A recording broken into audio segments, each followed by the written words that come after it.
Welcome to the Aging Boomers. I'm your host, Frank Sampson, and thank you for joining us today. On the show, we discuss many of the issues facing boomers, their parents, and of course what we know is an aging population. And I want to first just thank everybody for all their support, all your support, and with the show. Many of you have gone on to iTunes, and if you haven't done that yet, please do. Go on. You could subscribe to the show. That way you'll never miss a show. You'll get advised if a new show comes on. Give us some comments. We got some great ones, so give us more, and we want to just make this educational for people out there in this aging population.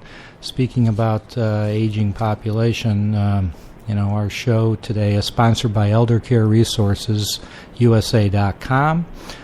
They provide great information on their site, informative articles. You could watch videos, download helpful guides, and learn from nationally recognized experts and connect with key local providers.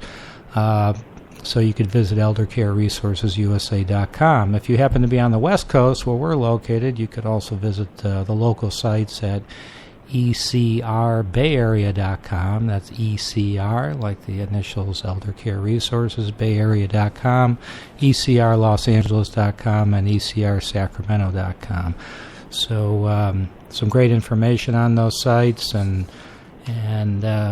so I want to get to our guest today.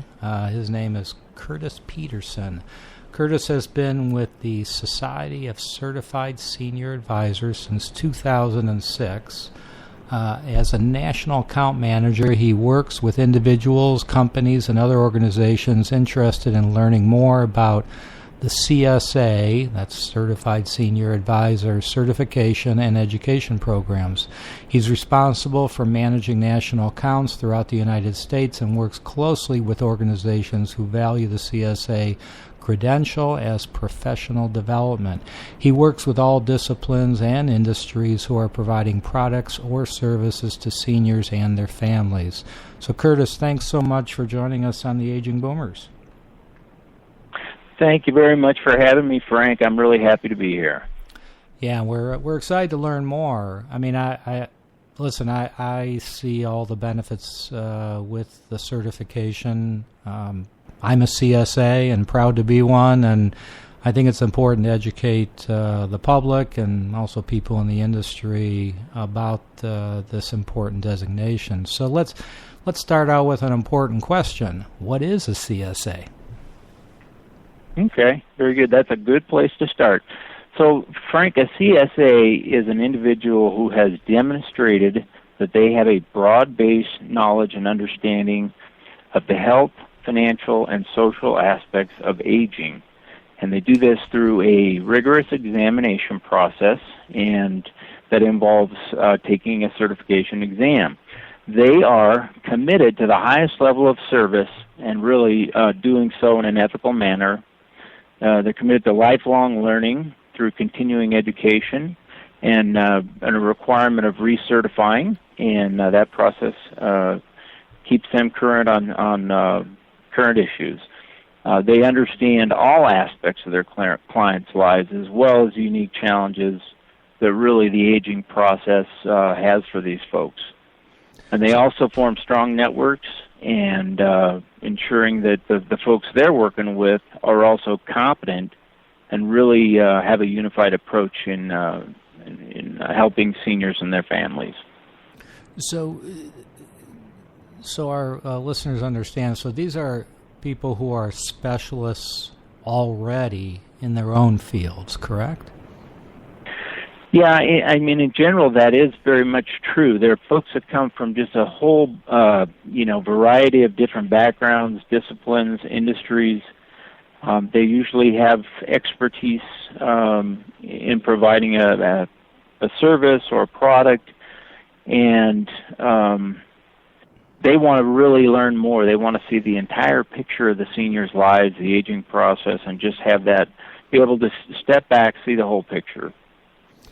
So give us some examples of the types of professions that people are in that have become CSAs, and I know they're all over the country. So, right. Give us some examples. Sure. It's so broad-based, but you can start with people in the healthcare field, doctors, nurses.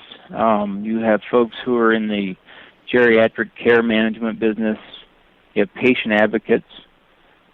People who are concerned primarily with helping seniors age in place, and that could be home modifications to help a person stay in their home through the means of having more accessible home areas. Right. You also have people who provide non-medical home care, and again, this is so folks can age in place and have the ability to have someone come in and help with, the activities of daily living.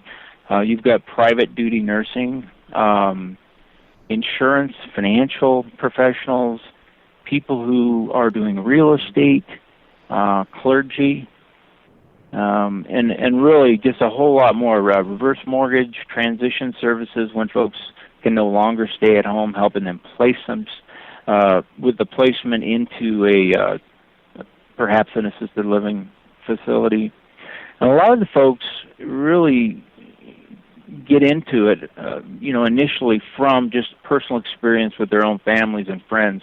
So it really brings a lot more passion, and that just seems to be really common. People have personal experience that draws them to working with seniors. So, you mentioned so many different areas, and being a CSA, I know you have attorneys, you have insurance agents, in-home care. And, many of these people have already earned a designation in their particular field. So I guess the question is, what's involved for someone, or why would someone want to earn that CSA designation as well? Yeah, it's a great question.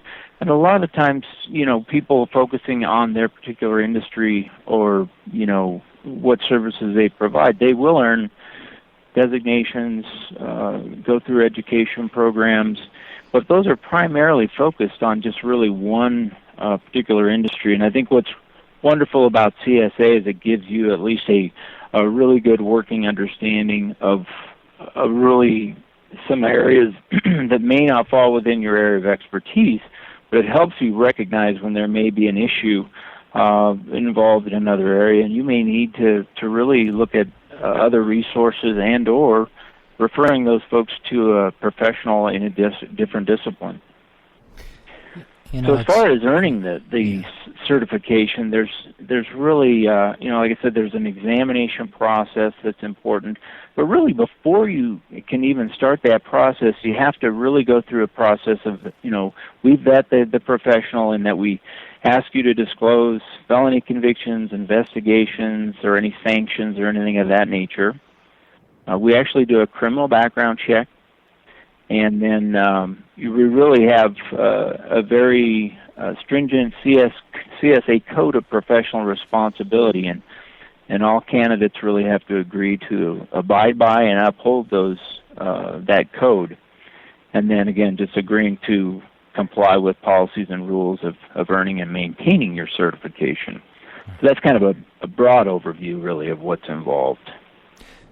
So I think it's important, to note. So if there's a adult child who is working with a CSA, and maybe they have their parents also working with the CSA, they could feel comfortable with the fact that not only has this individual gone for additional education at their option, it's not required, so they've done it at their own option, but that they got a clean record as well. And especially that's always a concern when you're dealing with seniors nowadays, with abuse that goes on. So I think that's an important point, and I'm glad you brought that up.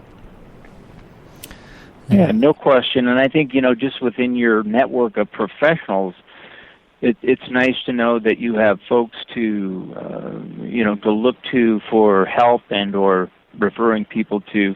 But again, have that same, you want to feel really good about the folks that you're sending potentially a client to. So though that all plays into it as well. Yeah.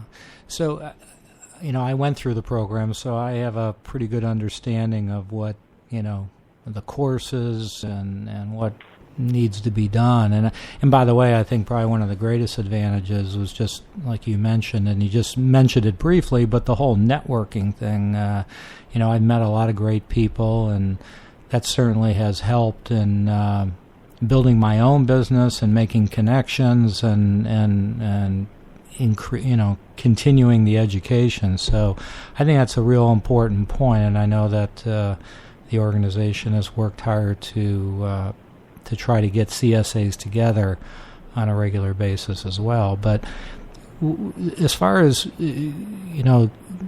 give us an overview of really, the types of courses, program that someone would need to complete. I just want people to understand kind of what's involved. Yeah, absolutely.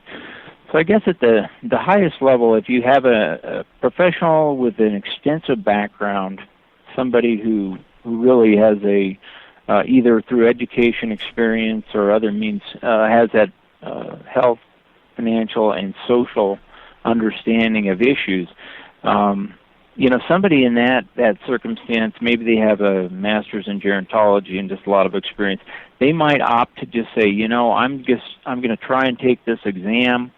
I believe I can pass the exam. So they have the ability to go ahead and register to just take the exam. So that would really be the first step, or the first level, I guess, of somebody who's looking at the program. We also offer educational programs to help prepare somebody for that exam if you don't have that background and that understanding. So we offer it in a live 3.5-day format in a live class, and we have those scheduled throughout the country, all over the U.S., whereby you do prepare and do some work prior to class, and then after that preparation, you attend a 3-day course review in which they go over the 22 topics, and then the exam is available on the final day. So that's one option, a great option. There's a lot of networking involved.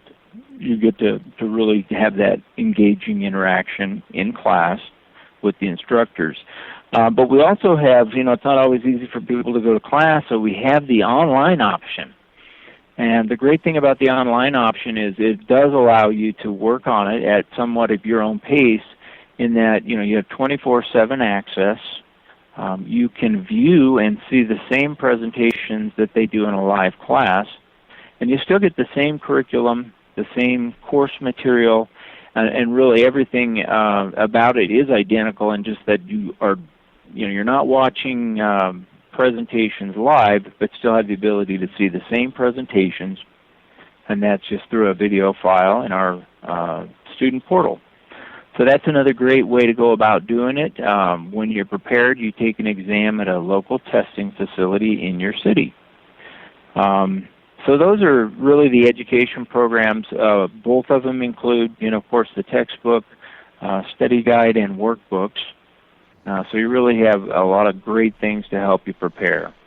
It's a lot of good information. That textbook got me in shape carrying that thing around. It's big book. But no, that's not to scare anybody out there. It's some great information. So, I know, Curtis, that the organization was acquired in 2012 by a group called Professional Testing Incorporated.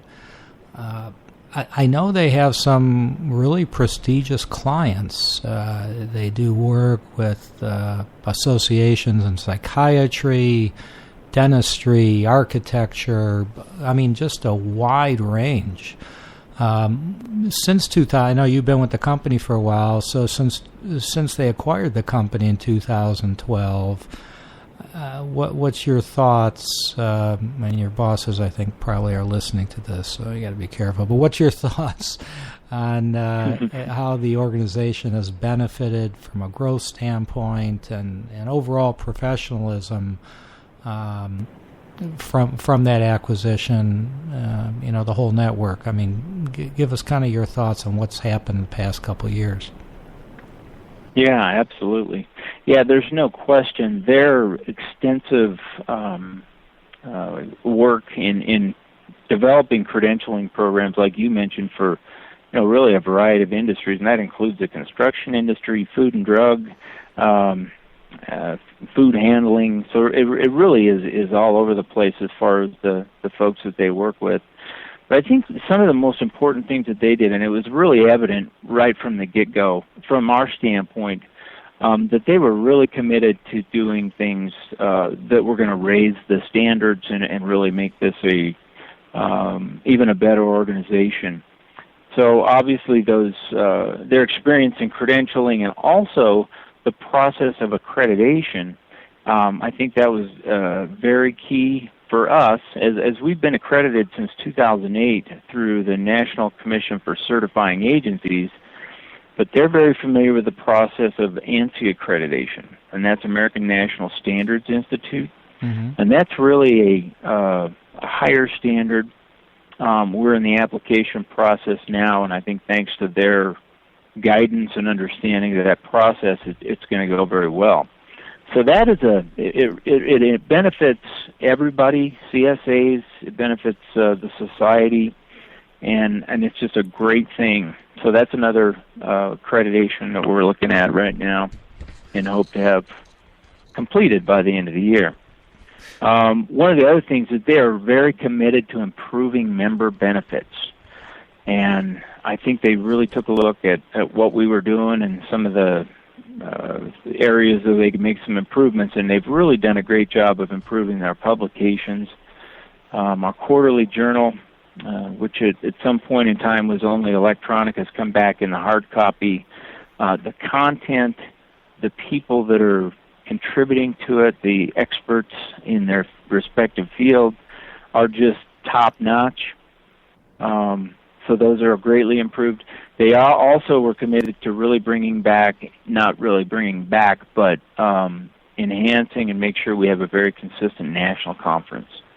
And so we had a very successful conference last year in Orlando, and we're very excited about the CSA National Conference coming up in August, the 7th through the 9th, here in Denver. And again, I think the lineup of speakers and the people in the industries, the opportunity to learn, network, build, relationships with other CSAs, it's really going to be evident, I think, for anybody that goes to that conference is going to benefit just tremendously. Another concept, Frank, that they've introduced and that we started here in Denver is the CSA Leadership Networks. And so we started this here in Denver, and for lack of a better word, it's sort of like a local chapter of CSAs, but it's really a group of CSAs that are committed and want to form an alliance, benefit from sharing knowledge with one another, learning from one another, and just really, I think, building a greater network within the local area. So we've done this here in Denver, and we've created a footprint that we've now rolled out to 12 other national markets. And so these folks in different areas of the United States are now doing the same thing based on our work in setting this up and make it a uniform process. So that's very exciting, and that's really another great thing that I think they've done coming on board. And then I guess the other thing is there's a real commitment from professional testing to increase the awareness of what CSA is in the professional environment, the academic, as well as the public environment. Yeah, it's quite clear to me.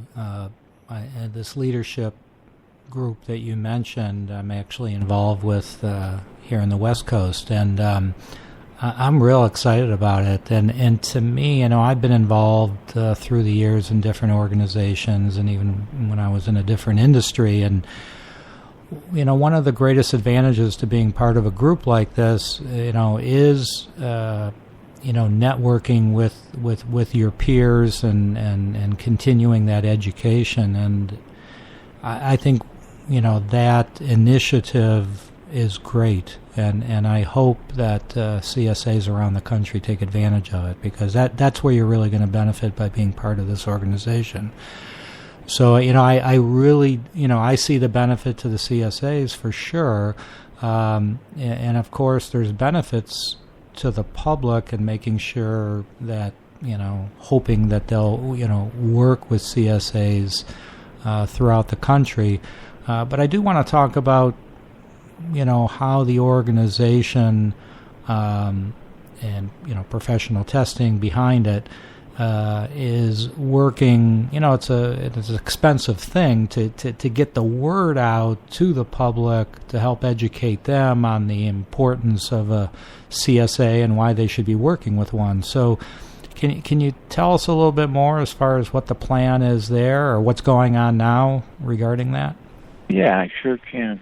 And obviously a lot of, I think what helps increase that awareness, not necessarily from our standpoint, but like you mentioned with the CSA Leadership Networks, and working with other professionals who value the CSA credential, and they have it, and you talk about it, and you refer people to CSAs, that also helps.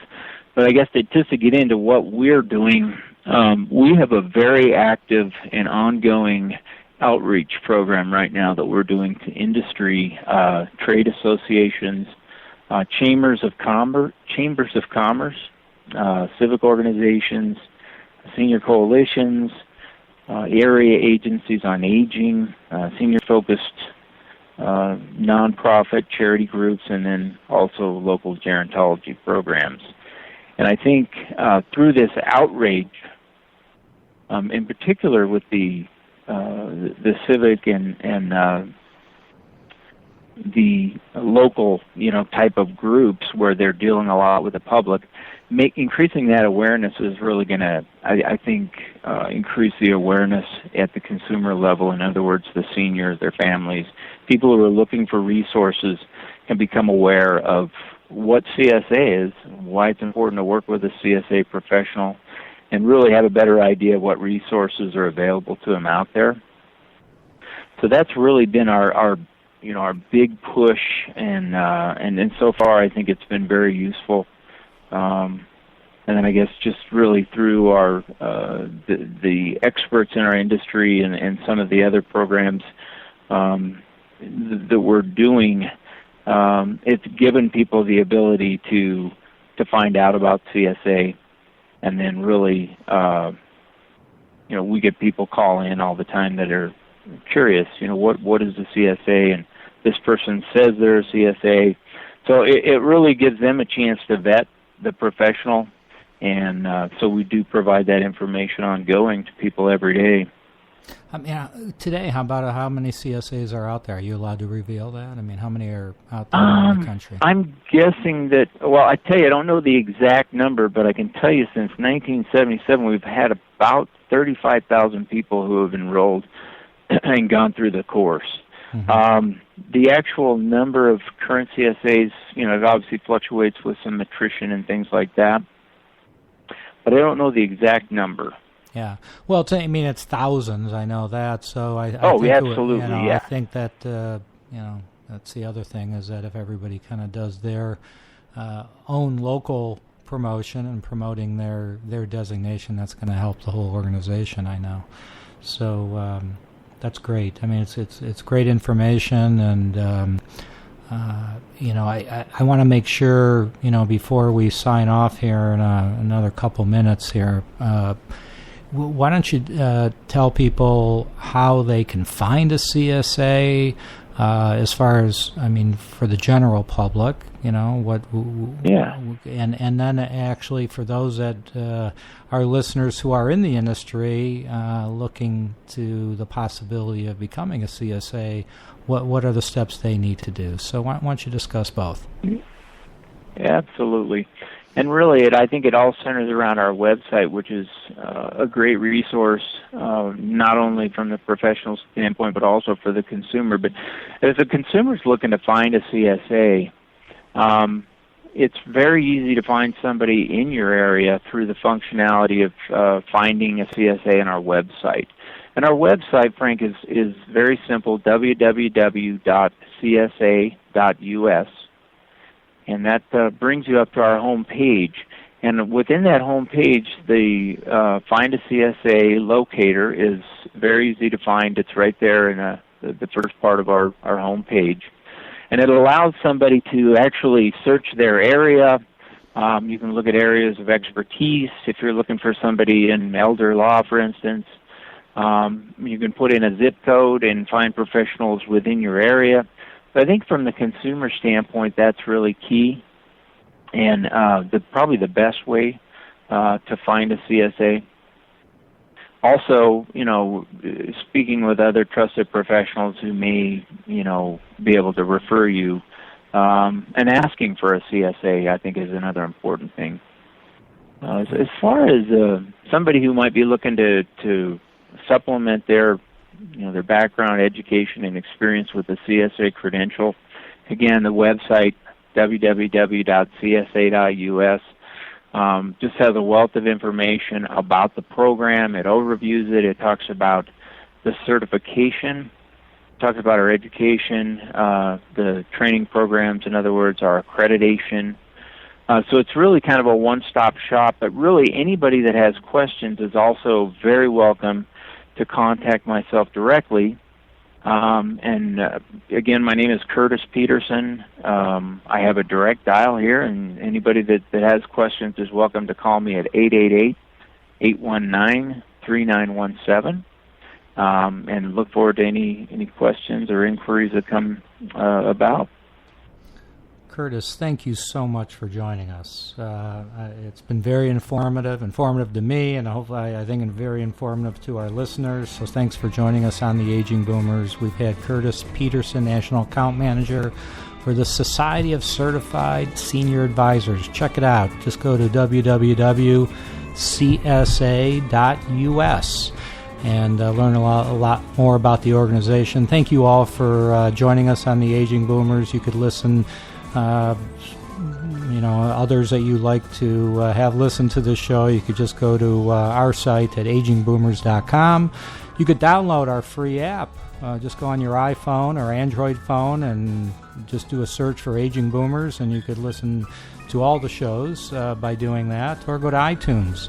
And thanks so much for listening. Be safe out there, and we'll talk to you all soon.